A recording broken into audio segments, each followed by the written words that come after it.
bienvenidos a esta noche tan linda acá en el evento de Banberg Kaya. Un evento muy importante para traer a la gente de vuelta a la calle principal y poder tener esta nueva vida acá en la calle principal, que es tan importante para los comerciantes de Aruba. Hoy tenemos, como pueden ver, diferentes productores, gente que produce productos acá en la isla de Aruba.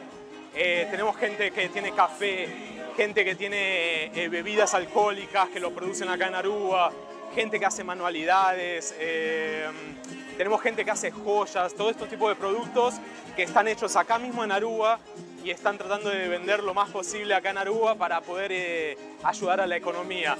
Así que, bueno, como pueden ver, esta noche fue bastante un suceso. Tenemos la calle llena de gente visitando, conociendo estas nuevas marcas que capaz normalmente no tenían el placer de conocer. Así que tenemos el ambiente, tenemos la gente, tenemos lindos productos.